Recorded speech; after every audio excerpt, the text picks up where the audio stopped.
बिस्मिल्लाहिर्रहमानिर्रहीम। Welcome to कैंटअप publisher video session.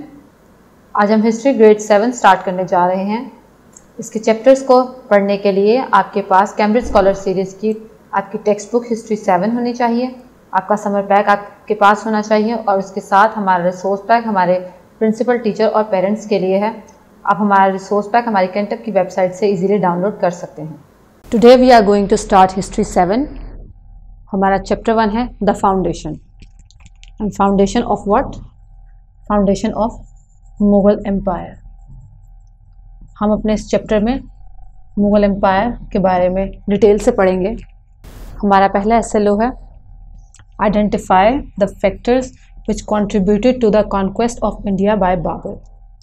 हम अपने आज के एसएलओ में ये पढ़ेंगे कि वो कौन से फैक्टर्स हैं जिन्होंने बाबर को इंडिया आने पर और इंडिया को फतह करने पर मजबूर किया। सबसे पहले हम लोग मुगल एम्पायर का एक छोटा सा इंट्रोडक्शन देखेंगे। There are 3 Muslim empires which were founded in the 13th century till today. 13वीं सदी से लेकर आज तक 3 मुस्लिम एम्पायर्स वजूद में आए। पहला एम्पायर कौन सा है? The first empire was known as Ottoman empire which endured from 1300 to 1922। पहला एम्पायर जो हमारे पास है Muslim empire, it is Ottoman empire. And the second Muslim empire was founded in Safavid of Iran from 1502 to 1736। Second हमारे पास Safavid empire है। And the last is Muslim empire जो कि हमने अपनी हिस्ट्री 7 में डिस्कस करना है, which was founded in Indian subcontinent by Zahiruddin Muhammad Babur in 1526। Mughal empire की बुनियाद 1526 में ज़हीरुद्दीन बाबर ने रखी। And he laid down the foundation of Mughal empire which lasted till 1857। और मुगल एम्पायर जो 1526 में स्टार्ट हुआ 1857 में आकर ये बिल्कुल ख़त्म हुआ। This empire extended nearly all over the subcontinent and Afghanistan.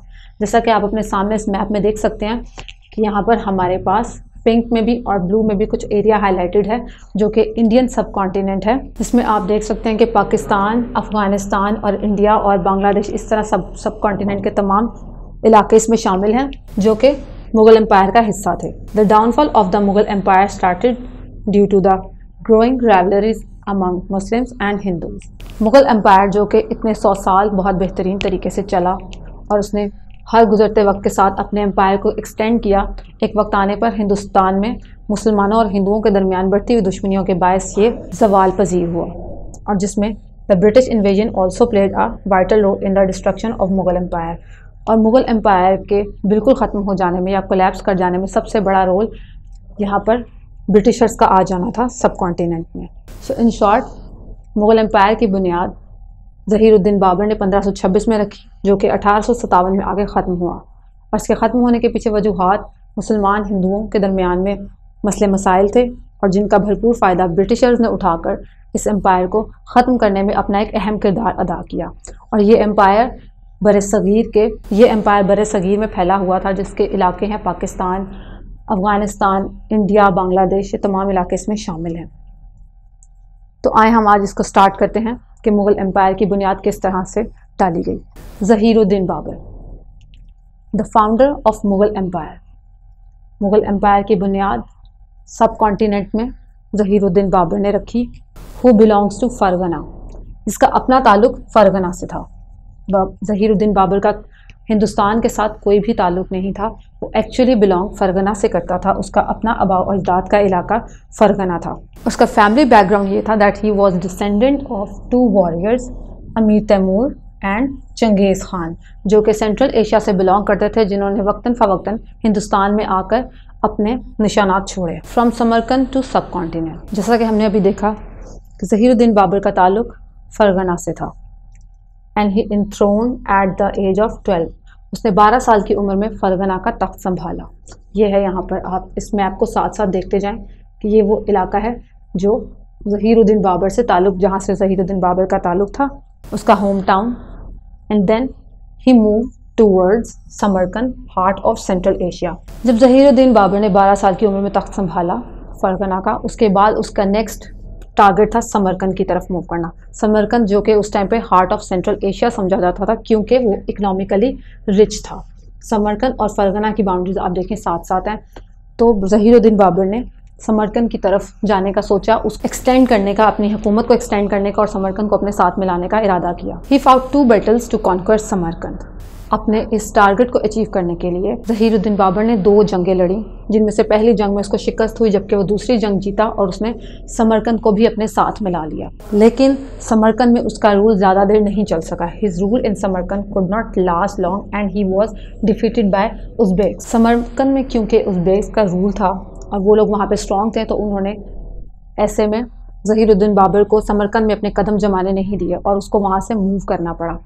और ऐसे में जब वो वापस अपने इलाके फरगना गया, तो वहाँ पे उसका फरगना का तख्त पे उसका भाई काबिज हो चुका था and he force him to leave Fergana. Zahiruddin Babur के हाथ से समरकंद का भी तख्त गया और साथ साथ में उसके पास उसके फरगना के भी तख्त पर उसके भाई काबिज हुआ, जिसके बायस he have to move towards Kabul and rule there for 14 years. जब उसके पास ना समरकंद में अपना हुकूमत चलाने का उसके पास इख्तियार रहा और ना ही वो फरगना के तख्त पर रह सका, तो ऐसे में वो काबुल की तरफ मूव कर गया। ये उसका 3rd पॉइंट था जहाँ पे वो रुका रहा, बल्कि उसने वहाँ पे 14 साल हुकूमत भी की और ऐसे में वहाँ पे उसने अपनी आर्मी बनाई, अपनी एक स्ट्रॉन्ग हुकूमत बनाई और दोबारा से he tried again and conquered Samarkand, but after the rule of 1 year he was forced to leave and he left his dream।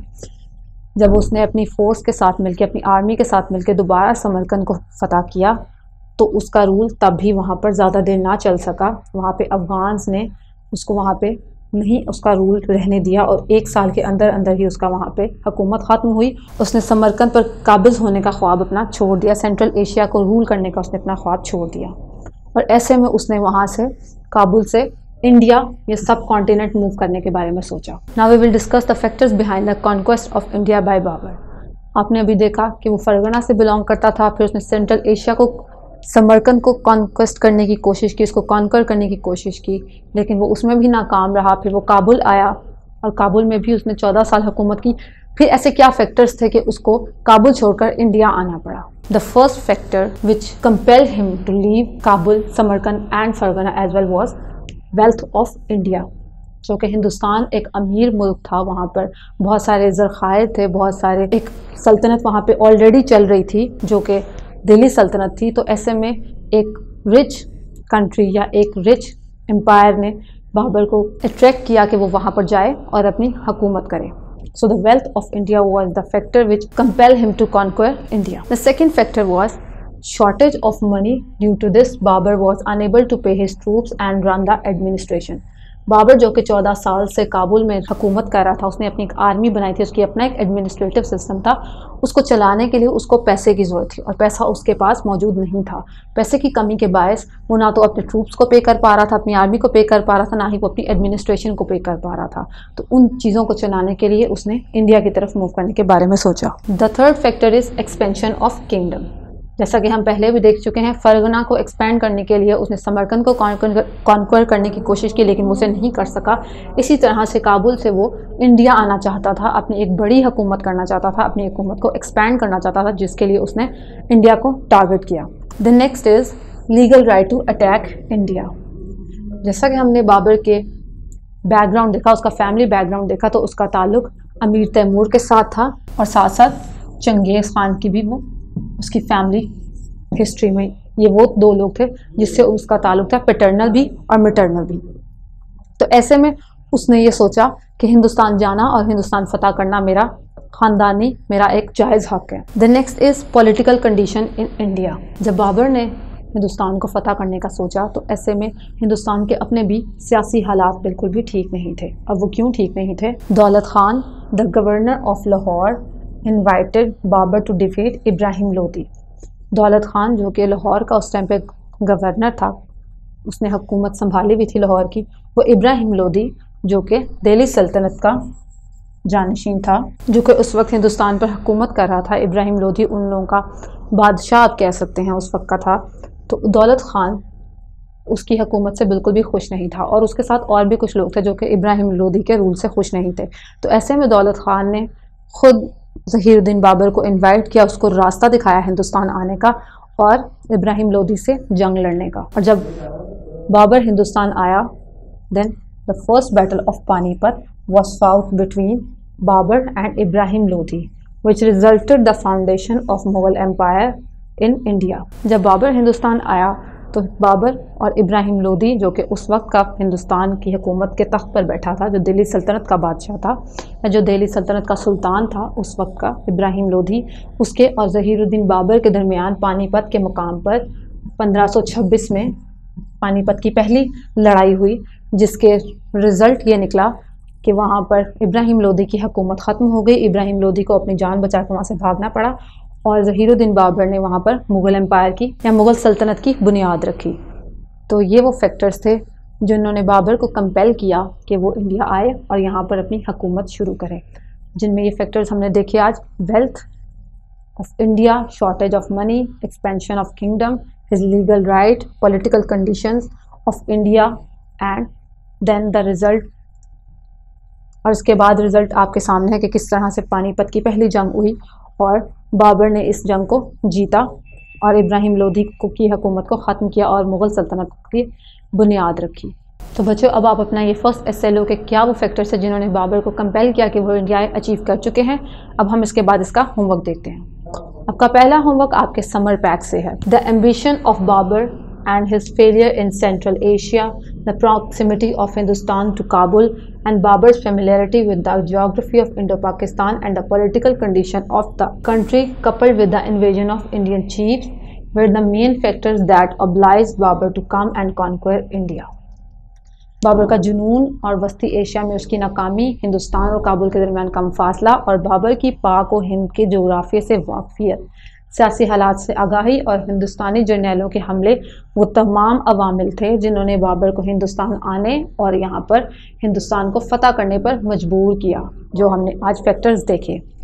So do you agree with this point और not? You have to give reason for your answer. The next homework is from your text book.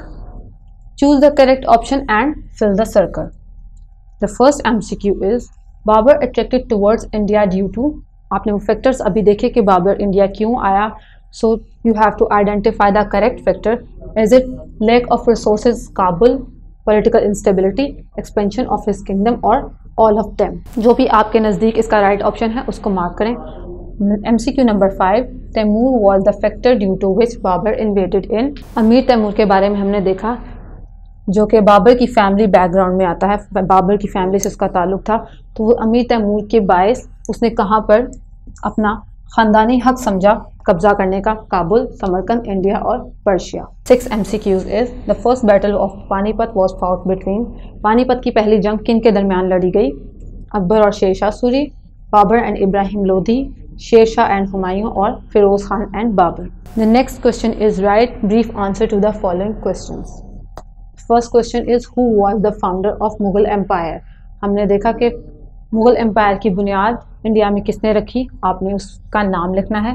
Then enlist the factors which led Babur to conquer India. आपने बिल्कुल briefly बताने हैं वो factors. आप 2 या 4 factors बताएं जिन्होंने बाबर को मजबूर किया कि वो हिंदुस्तान फतह करे। And Babur try to capture Samarkand many times, why? ऐसी क्या ज़रूरत पेश आई कि बाबर को समरकंद को बहुत दफ़ा फतह करने की कोशिश करनी पड़ी? उसका रीज़न लिखें। Which famous battle was fought in 1526 and why? 1526 में कौन सी मशहूर लड़ाई लड़ी गई और उसको लड़ने के पीछे क्या वजूहात थी? The last question is pen down the reasons which compelled Babur to move towards Kabul. Babur ने समरकंद से काबुल की तरफ मूव करने का या फरगना से काबुल की तरफ मूव करने का क्यों सोचा? Write down those factors. And here is a comprehensive answer, here is a comprehensive question. Write down the factors behind the conquest of India by Babur. आपने इनको डिटेल में डिस्कस करना है, उन फैक्टर्स को जिन्होंने बाबर को मजबूर किया हिंदुस्तान आने पर और उसे फतह करने पर। Thank you so much. Allah हाफिज़।